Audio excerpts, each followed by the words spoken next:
It is just after 2 in the morning in Iran, deep under a mountain near the holy city of Qom, when the first bunker-buster bomb hits the roof of the Fordo enrichment plant.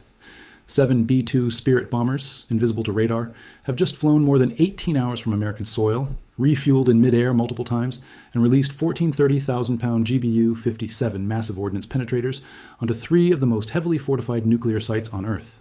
A U.S. submarine, positioned somewhere beneath the water, has already launched more than 24 Tomahawk cruise missiles toward a 4th target.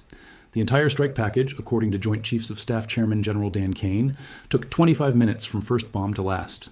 25 minutes to attempt something no American president had ever ordered before, a direct military strike on Iran's actual nuclear infrastructure. This is the story of what the United States did to Fordow, Natanz, and Isfahan, why it happened, what came after, and why, more than a year later, the fighting still has not truly stopped. To understand why this moment mattered so much, you have to understand what Fordo actually is. It isn't a normal facility. It's a uranium enrichment plant carved somewhere between 80 and 90 meters under a mountain, wrapped in layers of reinforced rock and concrete specifically because Iran built it to survive exactly the kind of attack that eventually came.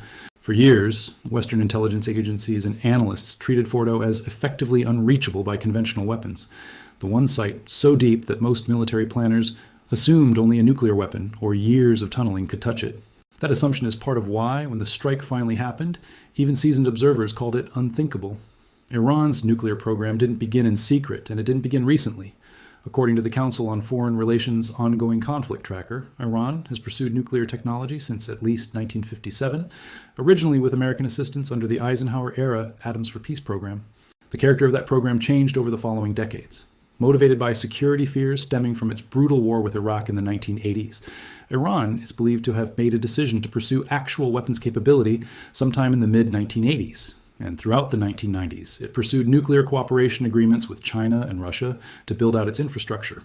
The turning point that brought this program into full public view came in the summer of 2002, when the National Council of Resistance of Iran, an umbrella organization of Iranian dissident groups, exposed the existence of 2 nuclear sites that had been deliberately hidden from the International Atomic Energy Agency. One of those sites was Natanz. For the next 2 decades, Natanz became the center of a quiet, largely invisible war. It was the target of the Stuxnet cyber attack roughly 15 years ago, a covert operation widely attributed to American and Israeli intelligence services that used malicious code to physically destroy Iranian centrifuges without a single missile being fired. Diplomacy had its moment too. The 2015 nuclear deal briefly capped Iran's enrichment levels, but that agreement collapsed years before any of the events in this story, and Iran's enrichment activity crept steadily upward afterward, according to repeated IAEA reporting. By early 2025, Iran was sitting on a stockpile of uranium enriched well beyond what any peaceful civilian program requires, material that inspectors and Western governments agreed could, with further enrichment, be converted toward weapons-grade material. Iran has always insisted its program is peaceful, but the raw quantity of highly enriched uranium it had accumulated is what made the diplomatic and military calculus around Fordo, Natanz, and Isfahan so urgent by the middle of last year. The direct road to the June strike started with Israel, not the United States. In the days leading up to what became known as the 12-Day War, Israel launched a sweeping campaign against Iranian nuclear and military infrastructure, and Iran responded with ballistic missile and drone attacks against Israeli territory. According to reporting compiled by the Congressional Research Service, the fighting during that period reportedly killed more than 400 people inside Iran, including a number of senior Iranian military officials, and roughly 24 in Israel. Israeli officials reportedly pushed hard for direct American involvement, specifically because striking Fordo required an American weapon Israel simply did not possess. The massive ordnance penetrator can only be delivered by the American B-2 bomber. Washington initially insisted it was not involved, focused instead on protecting the roughly 40 to 50,000 American troops already stationed across the region. That position did not hold. By mid-June of 2025, President Trump's language had shifted unmistakably. On June 17th, he posted that the United States now had, in his words, complete and total control of the skies over Iran, and he called publicly for Iran's unconditional surrender. He also said Iranian Supreme Leader Ali Khamenei was an easy target, but that the U.S. was not, in his phrase, going to take him out, at least not yet. 2 days later, on June 19th, Trump told reporters he would decide within 2 weeks whether to join Israel's campaign directly, citing what he called a substantial chance that negotiations could still work. That 2-week window turned out to be far shorter than it sounded. On the night of June 21st into the morning of June 22nd, Operation Midnight Hammer began. According to General Kane's Pentagon briefing the following day, the operation ultimately involved more than 125 American aircraft. 7 B-2 Spirit stealth bombers each carried 2 of the massive bunker buster bombs, and in a coordinated 25-minute window, 12 of those GBU-57 penetrators were dropped on Fordo and 2 more on Natanz. A U.S. Navy submarine simultaneously launched more than 24 Tomahawk cruise missiles at surface infrastructure connected to the Isfahan site. Trump announced the strikes himself on social media before the Pentagon's own formal briefing, writing that a full payload of bombs had hit the primary target, Fordo, and that all aircraft were already safely outside Iranian airspace. He would later describe the results as, in his words, completely and totally obliterated. Fordo. That name alone tells you why this strike was different from every other exchange in the broader Israel-Iran conflict. Natanz had been hit before, sabotaged before, targeted by cyber weapons before. Isfahan had absorbed strikes in earlier rounds of fighting too, but Fordo, buried under a mountain specifically to be untouchable, had never taken a direct American hit until that night. It was the one site analysts had spent years describing as effectively invulnerable to anything short of a tactical nuclear weapon. When American bombs actually reached it, the psychological shock rippled through the region as much as the physical damage did. Defense Secretary Pete Hegseth stood alongside General Kane and declared that Iran's nuclear ambitions had been obliterated. But almost immediately, the story got more complicated, and this is where honesty matters more than spectacle. Iranian officials pushed back hard on the American framing. Hassan Abedini, the deputy political director of Iran's state broadcaster, said on Iranian state television that the nuclear sites, in his words, didn't suffer a major blow because the materials had already been taken out beforehand. Iran's government similarly described the damage as, in its own early statement, quite superficial, before later acknowledging what it called significant and serious damages. State media claims, from an active combatant obviously deserve real skepticism, and this script isn't going to pretend Iranian government statements are neutral fact. But the disagreement over what actually happened inside those tunnels wasn't confined to Tehran's propaganda machine. It extended deep into Washington itself. Within days, a leaked Defense Intelligence Agency assessment reportedly concluded that the strikes had damaged the sites but not fully destroyed them, and that Iran's nuclear timeline had been set back by only a matter of months rather than years. Israeli intelligence reportedly reached a broadly similar conclusion. Real damage, but not the total destruction the White House was describing publicly. It took roughly a month for a more formal Pentagon review to emerge. That July 2025 assessment, according to Congressional Research Service reporting, concluded Iran's program had likely been set back by around 2 years, a middle ground figure well short of obliterated, but still a serious blow.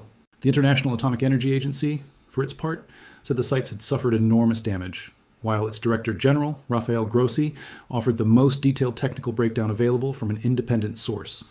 Grossi told reporters that at the Isfahan site, buildings tied to the uranium conversion process were struck using American cruise missiles, and that entrances to tunnels used for storing enriched material appeared to have been hit as well. At Natanz, he said, the fuel enrichment plant itself was hit using ground-penetrating munitions.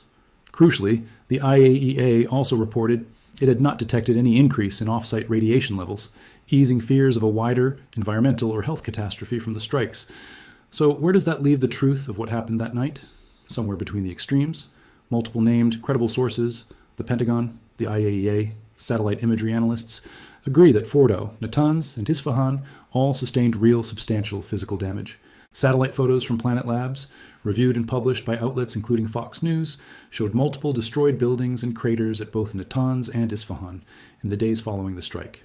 But the claim that Iran's nuclear program was totally and permanently obliterated does not hold up against the range of assessments from America's own intelligence community, Israeli intelligence, and the IAEA, all of which described serious but not necessarily complete destruction. That gap between the rhetoric and the reviewed intelligence is one of the most contested threads of this entire story, and it's one you deserve to know before forming your own opinion on what actually got accomplished that night over Fordo. The international reaction to the original June 2025 strikes was immediate and split sharply along familiar geopolitical lines. Russia condemned the American action, with Russian officials warning, in language reported by Fox News, that the strikes had opened what they called a Pandora's box that could push the region toward what Moscow described as a global nuclear catastrophe. An alarmist framing from a government with its own strategic interest in the outcome, but one that nonetheless captured how much the international temperature had risen overnight. Gulf states, meanwhile, found themselves caught in an uncomfortable middle position, Several, including Qatar, temporarily closed their airspace and told American citizens in the country to shelter in place as Iran's military threatened retaliation against U.S. bases on their soil. Israel's public broadcaster Kan reported that Israeli officials described their own campaign as being carried out in full coordination with Washington throughout this period. And separately, Israeli forces struck Iran's port city of Bandar Abbas, a critical hub for Iran's naval headquarters and oil infrastructure near the mouth of the Strait of Hormuz, targeting what the Israeli military described as drone depots and weapons facilities. Iran didn't sit still. On June 23rd, 2 days after the American strikes, Iran launched missiles at Al Udeid Air Base in Qatar, home to thousands of American personnel, and what Iranian officials described explicitly as retaliation for the strikes on Fordo, Natanz, and Isfahan. American and Allied air defenses reportedly intercepted the incoming missiles, and by multiple accounts, Iran had given advance warning through diplomatic channels before launching, which appears to have minimized casualties. Trump's public response to the retaliatory strike was notably dismissive.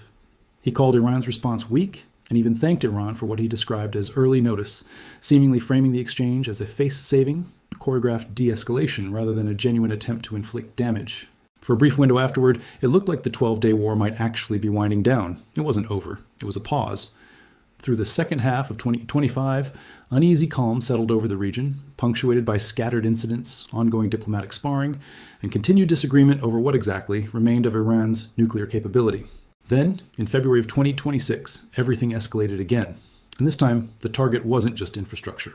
On February 27, 2026, while traveling aboard Air Force One, President Trump authorized what would become known as Operation Epic Fury. Just after 9:45 in the morning, Tehran time the next day, February 28th, American missiles and drones alongside Israeli fighter jets began striking targets across Iran in a dramatically expanded operation. This time, according to reporting from Reuters, NPR, and Al Jazeera, the strikes weren't limited to nuclear facilities or military infrastructure. They targeted Iran's top leadership directly. By that Saturday evening, Israeli officials were telling Reuters that Supreme Leader Ayatollah Ali Khamenei himself had been killed in the strikes on Tehran. Iranian state media initially insisted Khamenei remained alive and, in their words, steadfast and firm in commanding the field. That denial didn't hold. On March 1st, Iranian state television and the state-run IRNA news agency confirmed Khamenei's death, and the government declared 40 days of national mourning for the 86-year-old leader who had ruled Iran since 1989. Trump announced the death himself hours before Iran's own confirmation, writing on social media that Khamenei, in his words, one of the most evil people in history, was dead, and framing the moment as, in his description, Iranians' greatest chance to take back their country. According to later reporting from CNBC and the BBC, more than 40 senior Iranian officials died alongside Khamenei in the surrounding wave of strikes, plunging Iran into an unprecedented succession crisis. Foreign Minister Abbas Araghchi described a small interim leadership group taking shape within a day or two, and the BBC reported that a cleric named Alireza Arafi was floated as a potential interim supreme leader even before any formal succession process concluded. Iran's Atomic Energy Organization, its diplomatic corps, and its military command structure were all thrown into simultaneous disarray at a moment when the country was also trying to manage the physical aftermath of renewed strikes on its nuclear sites. It's worth pausing here and being direct with you. Killing a sitting head of state is an extraordinary act, one without a clean precedent in the modern era of great power conflict, and one analysts, quoted by CNBC, cautioned does not automatically equal regime change on its own. Whatever your view of the decision, the scale of what happened on February 28, 2026, dwarfed even the previous summer's strikes on Fordo and Natanz, and it fundamentally reset the trajectory of this conflict. The nuclear sites themselves weren't spared in the second wave either. In late March of 2026, Israeli airstrikes hit 2 additional Iranian nuclear-linked facilities as the broader campaign intensified. The Israeli military confirmed its air force struck the Khandab heavy water complex near Iraq in central Iran. A facility, Israeli officials said, Iran had been quietly rebuilding since it was first damaged in last June's conflict, allegedly in violation of earlier commitments to convert the reactor so it could not produce weapons-grade plutonium. In a separate strike, Israel hit a yellow cake production facility in Ardakan, in Yaz province, Iran's only facility of its kind, according to its own Atomic Energy Organization, which confirmed the strike while reporting no radioactive leaks. For context, yellow cake is a concentrated uranium compound used at the very earliest stage of nuclear fuel processing, while heavy water is used to moderate certain types of reactors capable of producing plutonium. IAEA Director General Rafael Grossi said the agency had been formally notified of the strikes and publicly called for military restraint to avoid any risk of a nuclear accident, a caution he has repeated at multiple points throughout this conflict. Just days later, on March 31st, 2026, the United States struck again, this time back at Isfahan, the same city hit during Operation Midnight Hammer the previous June. But this round looked noticeably different from the first. According to reporting from the Wall Street Journal, cited by multiple outlets, the U.S. used smaller 2,000-pound bunker buster bombs this time, a significant step down from the 30,000-pound GBU-57 penetrators used against Fordo and Natanz the year before. Footage shared by President Trump himself on social media showed a massive fireball and thick black smoke rising over what officials described as a major ammunition depot suspected of storing enriched uranium materials located near Mount Sofe outside the city. An unnamed U.S. official told the Wall Street Journal that American forces had burned through a large number of their bunker buster stockpile in the strike. Alongside Defense Secretary Hegseth, General Kane told reporters that the American military had struck more than 11,000 targets inside Iran since the war reignited in late February, a scale of sustained bombardment far beyond anything in the initial 12-day war. There's an important, less publicized detail buried in later congressional briefings that deserves mention here, because it cuts against the simplest version of this story. According to CNN reporting on classified briefings given to lawmakers, General Kane later told senators that the U.S. deliberately chose not to use the massive ordnance penetrator against the underground portions of the Isfahan site during the original June 2025 strike, because officials judged the facility too deep for even the bunker buster to reliably reach. American intelligence officials reportedly believe nearly 60% of Iran's enriched uranium stockpile is housed in Isfahan's underground structures. Democratic Senator Chris Murphy, after receiving that same classified briefing, told CNN that some of Iran's remaining capabilities are, in his words, so far underground that we can never reach them, meaning Iran retained the ability to move significant stockpiles into areas beyond the reach of American bombing capacity. That's a striking admission, and it's a critical piece of context missing from the more triumphant public statements made in the days immediately following each round of strikes. Meanwhile, the human cost of this now year-long war has continued to climb. According to The Hill's reporting from around the March 31st Isfahan strike, more than 1,500 civilians in Iran, including at least 236 children, had been killed since the February 2026 fighting resumed, based on figures reported at that time. U.S. Central Command said its operations had targeted command and control centers, Revolutionary Guard Corps headquarters and intelligence facilities, ballistic missile sites, naval assets including ships and submarines, and Iranian air defense systems. Iran's Foreign Ministry spokesperson Esmail Baqai said in late March that while Iranian officials had not negotiated directly with the Trump administration since the war restarted, the United States had submitted what he called a negotiation request through intermediaries, including Pakistan, which has played a quiet mediating role at several points in this conflict. There's another dimension to this war that rarely makes it into the headlines about bombers and bunker busters, and that's what happened to the world's oil supply the moment the February 2026 fighting began. Starting around March 4th, 2026, Iranian forces effectively declared the Strait of Hormuz closed, according to Congressional Research Service reporting, and began threatening and, in some cases, carrying out attacks on commercial ships attempting to transit the waterway. That matters enormously, because roughly 1/5 of the entire world's oil trade normally passes through that narrow 104-mile channel separating the Persian Gulf from the Indian Ocean.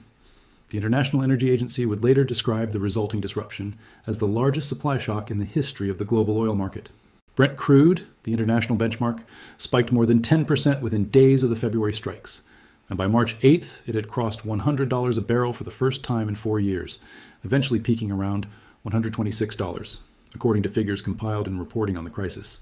Interestingly, energy analysts quoted by Fortune noted that the initial market reaction on March 2nd was, in the words of oil forecaster Dan Pickering, relatively contained given that the strait was essentially shut down. Traders seemed to be betting the U.S. would move quickly to reopen it. That bet proved complicated. Trump pushed an ultimatum in mid-March, reportedly threatening to, in his own word, obliterate Iran's power plants if the strait wasn't reopened by a set deadline, and Iran countered that it would keep the strait closed indefinitely if any such strikes on its power infrastructure went ahead, while also threatening to target American and Israeli energy and communication sites across the region. Goldman Sachs analysts at the time suggested elevated prices could persist well into 2027. The ripple effects reached far beyond the Gulf itself.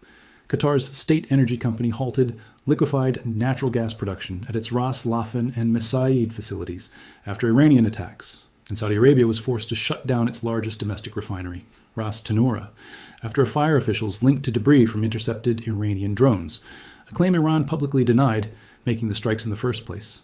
By April, according to Wikipedia's aggregation of contemporaneous reporting, corroborated by the CRS, countries as far away as Vietnam were experiencing fuel shortages and panic buying, and concerns were mounting over fertilizer costs and broader food security tied to the disruption in energy supply chains. A shaky, partial ceasefire in early April briefly allowed some shipping to resume, conditioned on what Trump described as the complete, immediate, and safe reopening of the strait. But Iran suspended that traffic again, in response to separate Israeli strikes in Lebanon. By late June 2026, the backlog had grown so severe that the International Maritime Organization and Oman had to organize a formal evacuation of stranded mariners. At one point, an estimated 20,000 sailors and 2,000 vessels were stuck in the Gulf with nowhere to go. As of early August 2026, Iranian state media has floated a restrictive new draft framework for the strait that would bar American and Israeli vessels entirely and impose steep penalties on other nations.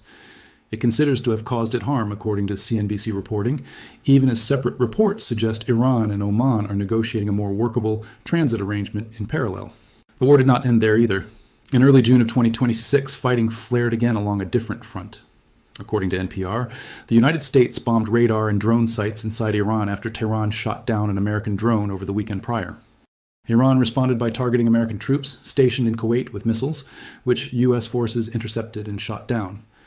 On the same day, a cargo ship near Qasr in Iraq was struck by a projectile that caused what the British military described as a large explosion. No group claimed responsibility, though Iran has a documented history of targeting shipping near Iraqi waters in past escalations. At the time, President Trump was reportedly weighing whether to extend a ceasefire arrangement and reopen the Strait of Hormuz to normal traffic, though Iran maintained that no such deal had actually been finalized. And, as of the most recent reporting available, the picture remains just as unsettled.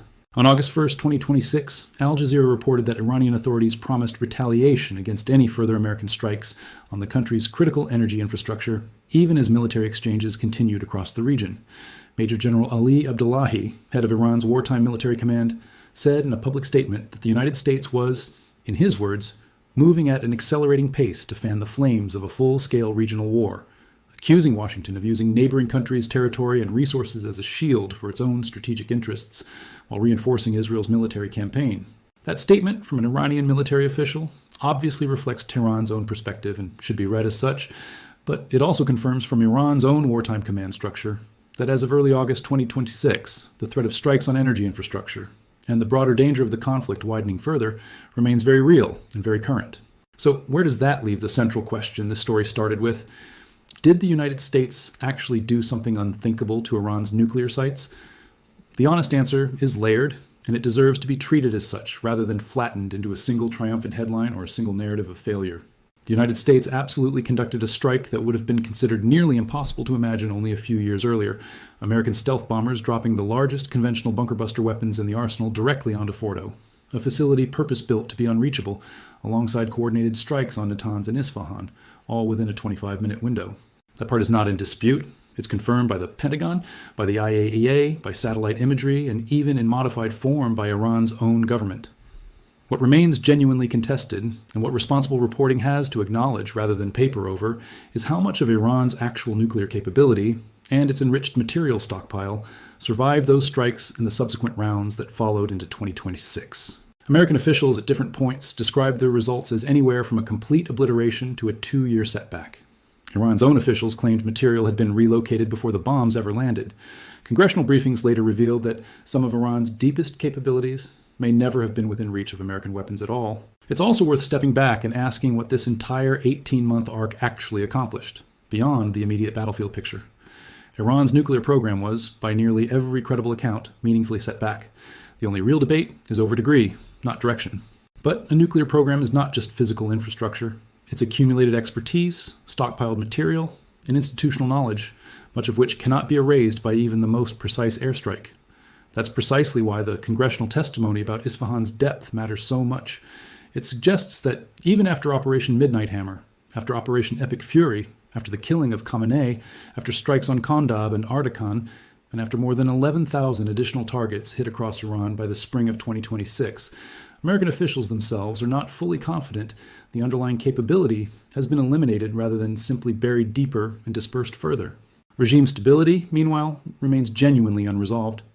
Iran cycled through an emergency leadership council in the days after Khamenei's death, and while a successor structure has since taken shape, the country enters the second half of 2026, having lost its supreme leader of 36 years, dozens of senior officials, and a significant share of its energy export capacity, all within the same 18-month window. Whether that combination produces meaningful political change inside Iran, a more entrenched and defiant government, or simply a prolonged and unresolved standoff, is a question that, as of this recording, nobody, American, Israeli, or Iranian, can answer with certainty. Before we close, it's worth being transparent about where this account comes from and where the uncertainty still lies. The core details of Operation Midnight Hammer, the aircraft involved, the number and type of munitions used, the 25-minute timeline, come from on-the-record Pentagon briefings led by General Dan Kane, corroborated by reporting from Reuters, the Associated Press, NPR, Al Jazeera, and Congressional Research Service analysis. The competing damage assessments come from the Pentagon's own July 2025 review, a leaked Defense Intelligence Agency report described by multiple outlets, statements from the International Atomic Energy Agency and its Director General Rafael Grossi, and Iranian state media statements, which are explicitly noted here as coming from a combatant government and treated with appropriate caution rather than as neutral fact. The killing of Ali Khamenei in February 2026 is confirmed independently by Reuters, NPR, Al Jazeera, and CNBC, along with Iranian state television's own eventual confirmation. The March 2026 strikes on Kandab and Ardakan are confirmed by Israel's military and by Iran's own atomic energy organization. The March 31st Isfahan strike details come from Pentagon briefings and Wall Street Journal reporting on U.S. officials speaking about munitions expenditure. What remains genuinely unverified, and should be treated as such, is the precise current physical state of Iran's remaining enriched uranium stockpile. No independent inspectors have been able to conduct the kind of on-the-ground verification at Fordo or Isfahan that would settle the debate definitively.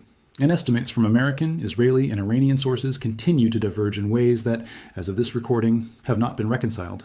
One more thread deserves mention, because it shapes how historians will likely judge this entire episode years from now. The sheer size of the American military footprint that made any of this possible in the first place. Even before the February 2026 escalation, the United States already had more than 50,000 service members stationed across the Middle East, a presence built up over decades specifically to give Washington the option of rapid strikes like Operation Midnight Hammer and Operation Epic Fury without a lengthy mobilization first. That standing posture is part of why the B-2 mission to Fordo could happen within a matter of weeks of Trump's final decision, and it's part of why, when Iran wanted to retaliate against the United States directly, its most obvious target was Al Udeid Air Base in Qatar rather than American soil itself. It also means every round of this conflict carries elevated risk for tens of thousands of American personnel and their families stationed within range of Iranian missiles, a fact reflected in the repeated shelter-in-place orders issued to U.S. citizens across Gulf countries throughout 2026.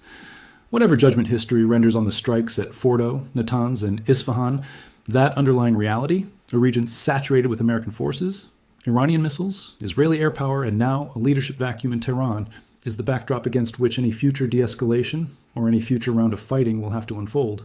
What do you think actually happened underneath that mountain at Fordo, and do you think the strikes achieved what they set out to do? Let us know in the comments. Thanks for watching.